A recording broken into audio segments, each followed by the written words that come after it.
The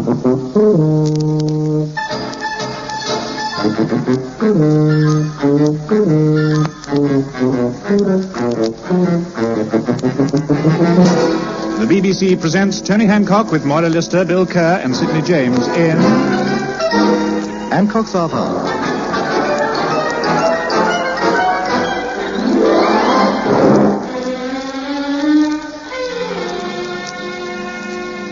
Honestly, Bill, Tony's getting impossible. Just because he's had a little success, he's got so conceited. Well, you know why. He's had a fan letter. What, after all these years? Yeah, some wacky dame wrote and told him he's the most handsome comedian on radio today. I've never seen a man get so big-headed. He's even had a portrait done of himself. I know. When they got to his eyes, they had to send out for 2 more tubes of red paint. He's getting so vain. Do you know that he spent 3 hours at the beauty parlor yesterday?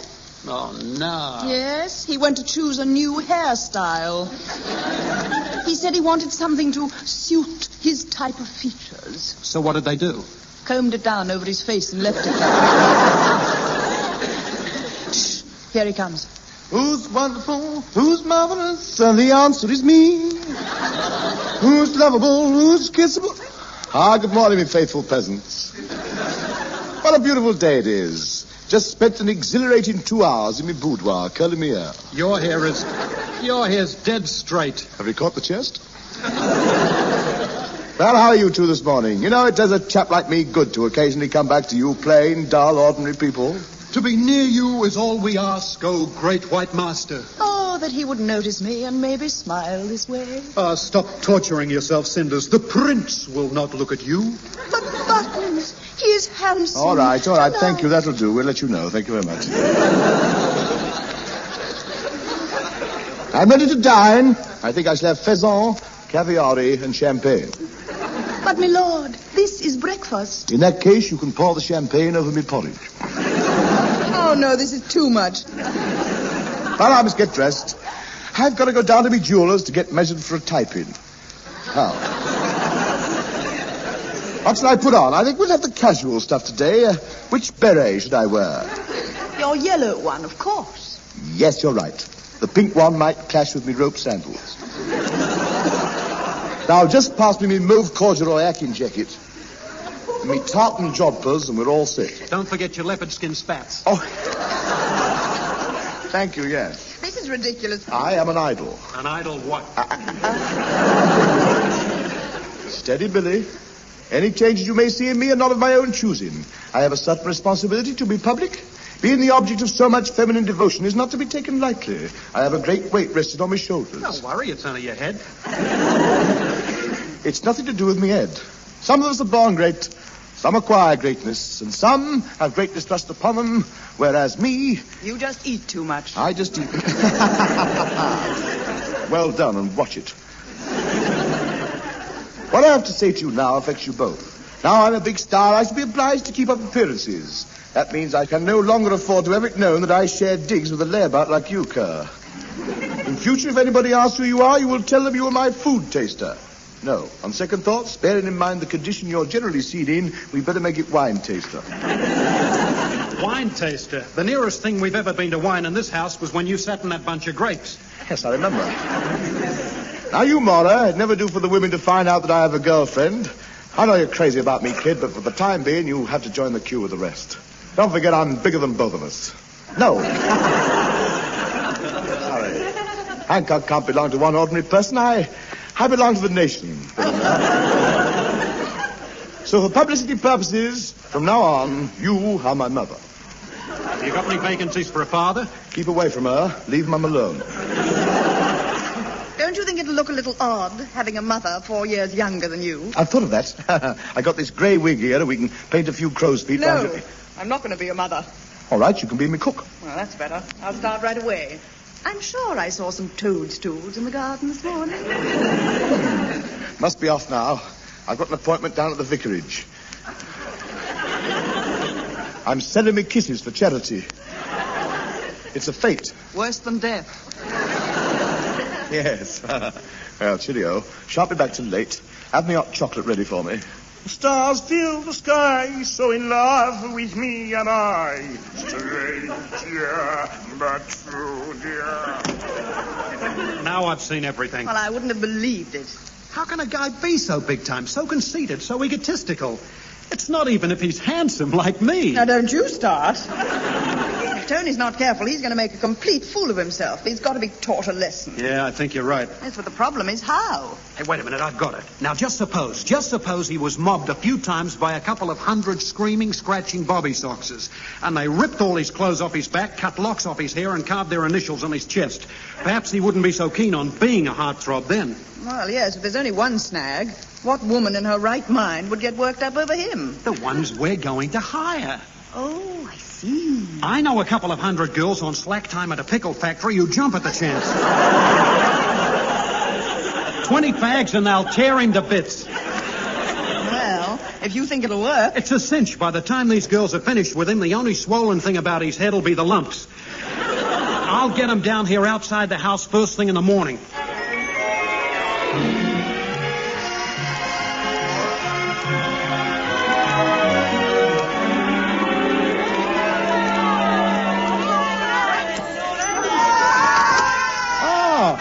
Morning, Moira. Come in. Well, you certainly haven't wasted any time, Bill. The street's jammed. There must be nearly 300 girls out there. Has he seen them yet? No, we're still in the bathroom combing our eyebrows. He'll be down soon. I'd better give last-minute instructions to the girls. Wait a minute. Hold it, girls. All right. Quiet. He'll be coming down any minute now, girls. Remember your orders. You're supposed to be after souvenirs, so get your scissors out, and remember, you can have everything except the skin. Best of luck and good hunting, kids.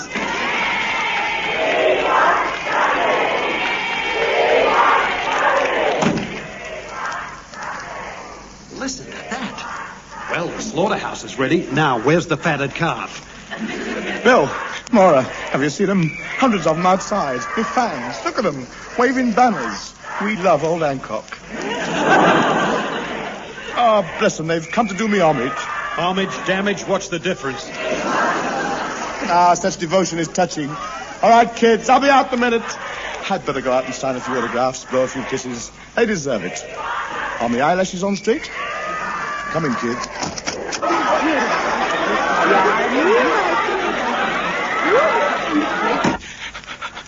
Maura, close your eyes. Bill, find me a barrel. Tony, what happened? I don't know. I just opened the door and whoosh, starkers.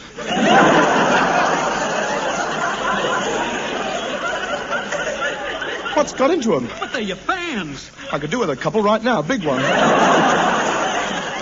Hurry up with that barrel. Oh, nobody's seen me in this condition for 29 years. Here we are. Now, just climb in. Oh, sanctuary. Just nail me braces on the top. That should hold. Now, all right, Moira, you can open your eyes now. What are you laughing at? You in the barrel. Have you seen what's written on the side? What? Stout and bitter. Yes, very good. I'm sorry, I don't think that's very funny. Bill, put the stopper in the bunghole. It's drafty. Hey, are those females still out there? Yeah, they're still there, Tub. I'm not going out there again. I want to share myself amongst my fans, but they're not having a bit each. It's your duty to get out there. Some of those girls have traveled miles just to see you. One glimpse of you was all they ask. They just saw enough of me to last them a lifetime. But you can't disappoint your public. Those girls out there are your bread and butter. Now, you've got to put up with it. Now, put on another suit and get out there. You're right. I must go out and face them. It was probably just the excitement of seeing me torso that sent a berserk. Right, already. Pass me my jacket. No, you're not going to wear your best suit. It costs you 50 guineas. My fans must see me at my best. Me high-class monogrammed nylon shirts, me expensive handmade calf leather shoes, me Macclesfield silk tie, and me valuable solid gold cufflinks.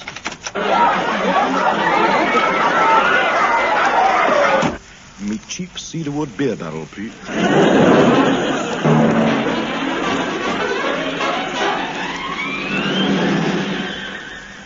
For the last time, I've got to get out of here. I've got to get past these women. Why not try sneaking out the back way? Yes, of course. Good girl. The back way.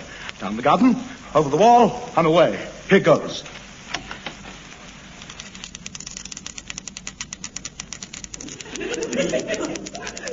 Nobody there. See you tonight. Cheerio.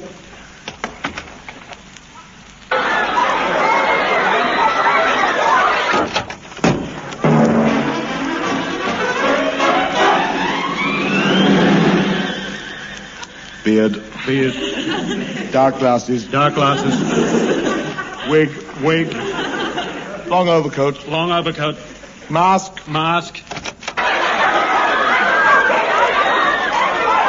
Barrel.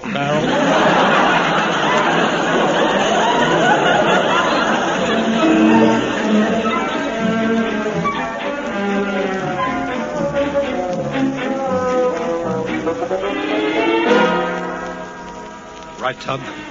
Are you all ready to have another try? Yes. All set. Quiet now. Don't make a sound.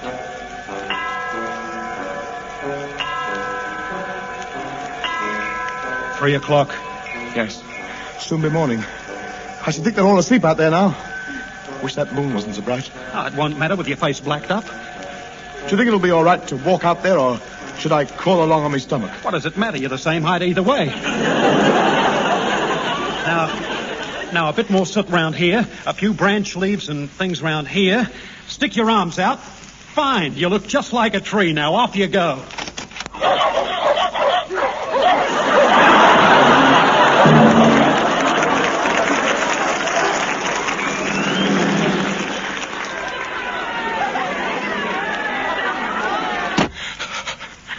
That's it. I can't go on. 3 days you've been besieged. I can't stand it. Tired it, man. Mad, you hear, mad. What's the matter? I can't go out now if I wanted to. I haven't got any more clothes left. They've had the lot. 6 suits, 4 sports jackets, 3 pairs of flannels, 2 pairs of jeans, 2 pairs of football shorts, me knee-length swimming costume, and a fig leaf. You could go out in your barrel. No, thank you. There's a couple of them out there with crowbars. I gotta stop here now till they all go home. Might be weeks. I'm trapped. Trapped, do you hear? Trapped. I think I'm gonna have one of me turns. Now, Tub, take it easy. Come and sit down. How can I sit down in a barrel? Perishing fans, why don't they leave me alone? I tell you, if I ever get out of this lot alive, I'll never want to see another fan again. Bill, just a minute.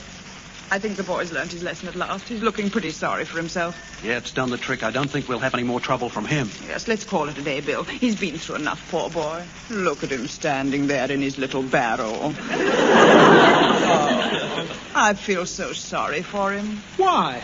It fits. Yeah, I think we'll give him a break. I'll go out and tell the girls we won't be needing him anymore. All right, girls. You can all go home now. Is there room for one more in the barrel? Bill, what happened? They attacked me. You're the one who hired them. That's why they attacked me. I can't pay them. Maura, was that Bill who just went outside? Oh. Yes, it was, wasn't it? What's so funny? You're so skinny. What's that tape measure hanging around your neck? They're my arms. Anything else? Look, Laurel and Hardy, stop arguing. We've got to think of a way of getting out of here. We can't stop here forever. Oh, you go out and get help, Maura. They won't touch you. No, I'm not taking any chances.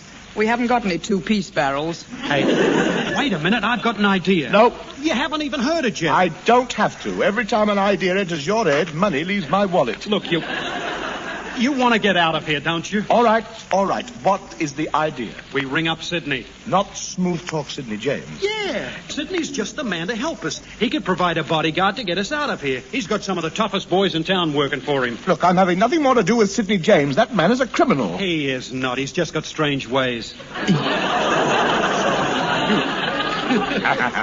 Look, it's either Sydney or the fans. All right, we'll call Sydney. We'll give him another chance. But I'm warning you, my Australian friend, if anything goes wrong, I'll put you up against a wall and lean on you.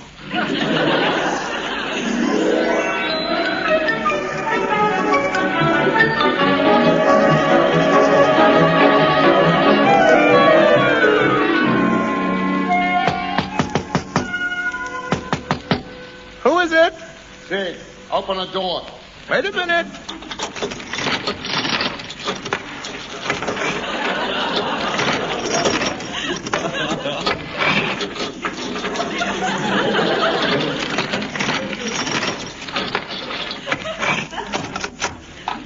You took a long time to open the door. Oh, the door's open.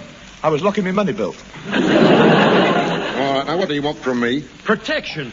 The only way we can get out of here alive is under escort. We want a bodyguard, the biggest gorillas you can find. You're dead lucky, Billy. I got 3 of the boys outside in the car. Good. Are they real toughies? Tough. These boys bash each other over the head with cricket bats just to keep their hair down. How big are they? Gigantic. Not one of them under 5'6". That's not very big. Round the chest. Well, these sound like the guys that we're looking for. Look, before we go any further, there's a small question of money. It may be a small question, but it's always got a dirty great answer. Now, look, these lads are very reasonable. I've got a printed catalogue here. Sydney James Protection Limited. Look, Sydney, we don't want any violence. No, all we want is protection. Oh, the boys are going to be very disappointed. I haven't got the heart to tell them. They're very sensitive boys. They will not be upset. There'll be some wet pillows in their digs tonight, I tell you. Wait a minute, I'll get them in here. Boys, you're wanted. Here they come. In here, boys. There they are. My babies. Morris the Mangler. Shoulders McGurk. And Steamroller Fred. Blimey, look at them. 7'6" up to the top of their bowler hats. Go on, boys, don't be rude. Kneel down and shake hands with a gentleman.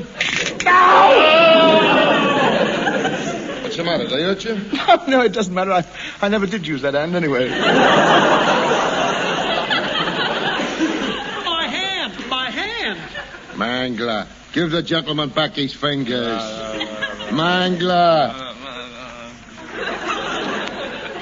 Those pickle factory girls are still outside. Oh, why, Tony, we've got visitors.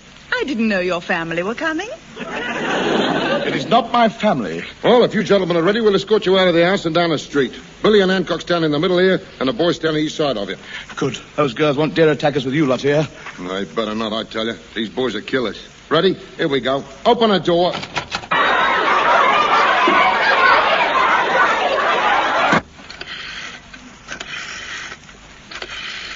Hello, the Dog and Duck. Could you send round 4 more beer barrels, please?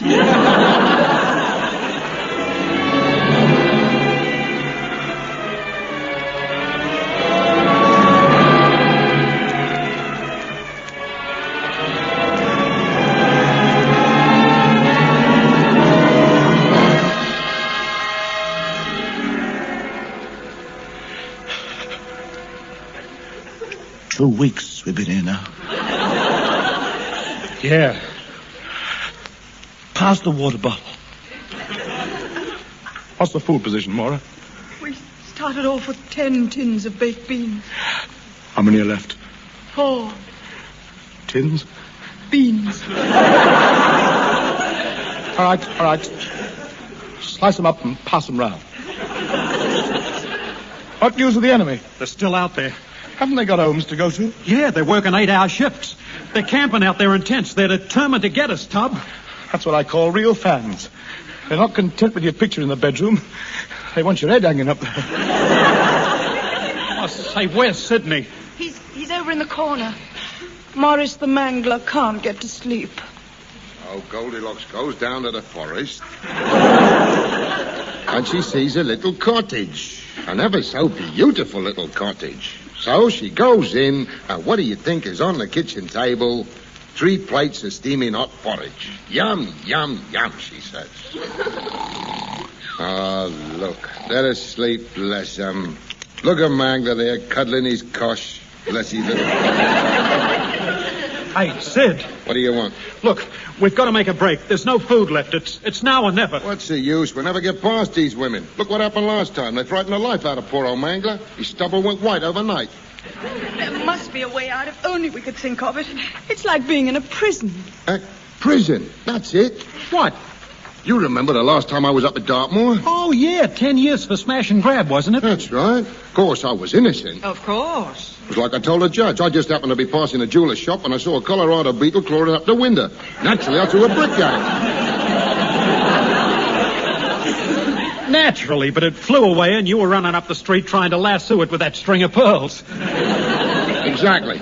Well, anyway, do you remember how I got away from Dartmoor? Spent 5 years digging a tunnel. Oh, yeah. Are you suggesting that we dig our way out of here? Why not? It's only a couple of 100 yards. Come up the other side of them. They'll never know we've gone. Come on, let's get started. Wake the boys up. Tony's already woken them up. Well, at least he's talking to them. Well, you know, what with the enemy out there and us in here, mine's of the war, isn't it? Yes, yes. I was in the army myself. Yes, so was I. Well, a lot of blokes were. Yeah. Anyway, this battle I'm talking about, it was in the desert. The desert, you remember. This officer come up to me. He was a big head, you know. Yeah, I know the type. Just out of school he was, mark you. Well, you know the type. I don't mind taking it from the older blokes, but not the kids, I said. Well, would you? He says to me, advance. I said, what? By myself? He says, well, the others are all on leave. Well, you know me. For years. I'm a reasonable man. I hope. What? I hope I can say that. Thank you. I wasn't having it. There's a limit, so I threw my rifle down. I threw it right down. Well, that shook him. It would. It shook him. His eyes went glassy. Yeah. His pips nearly jumped off his shoulder. He didn't know what to say. He was speechless. You know, he turned away. He walked about 10 paces. You know, then he turned round. He looked at me, just as I'm looking at you now. That's right. Just the very same situation. It might be, yes. He sort of smiled at me. And you know what he did? What? He shot me.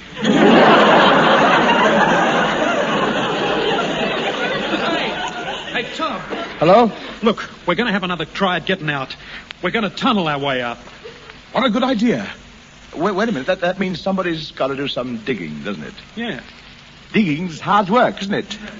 Yeah. You get dirty, great big blisters on your hands, don't you? Yeah. Well, I suppose we'd better start, hadn't we? Yeah. Yes. All right, come on, pass me the shovel. That's it. Good girl, Maura. There you are. Dig up, girl. Come on, faster, faster. She's a strong girl.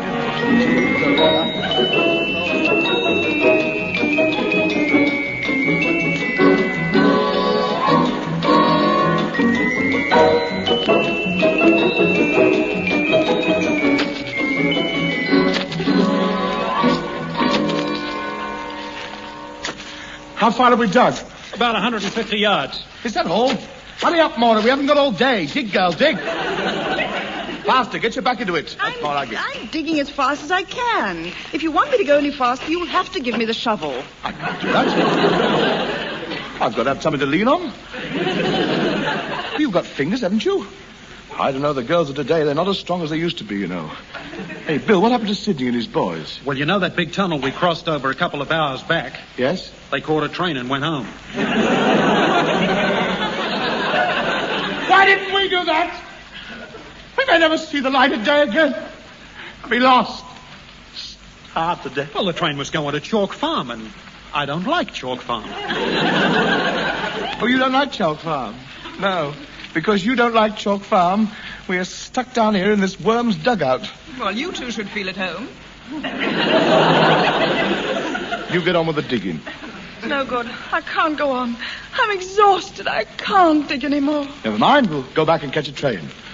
Wait a minute. Where's the tunnel gone? Well, We've been digging for 24 hours. There should be a long, big hole behind us. Where is it? Well, you know all the earth Moira's been digging out and passing back to me? Yes. Well, I've been sort of stacking it up behind me. I see. And now we can't get out. No.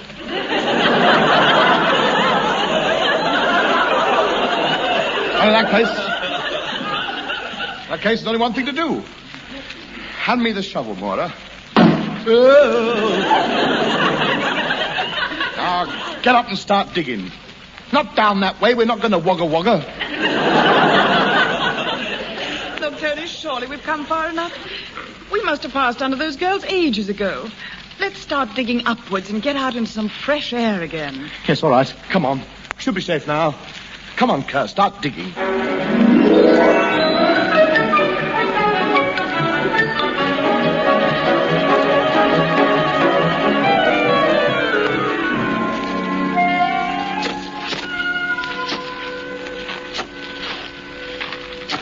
Well, can't be far now. Just one more. Done it. Look, daylight. We're out. At last. Where are we? We're inside a building. So we are. Hey, what's that smell? Smells like onions. It is onions. Tub, quick. Back down the tunnel. Why? We've come up inside the pickle factory. Look out, the girls are seeing us.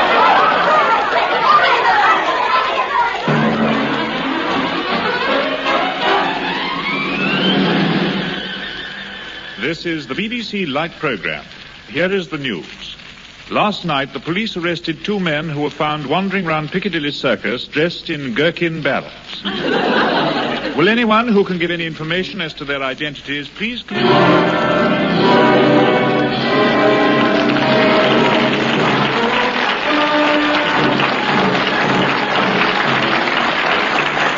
You've been listening to Hancock's Halfhour, featuring the lad himself with Moira Lister, Bill Kerr and Sidney James. Incidental music was composed by Wally Stott and recorded by the BBC Review Orchestra, conducted by Harry Rabinowitz. The script was written by Ray Galton and Alan Simpson, and the recorded program was produced by Dennis Mayne Wilson.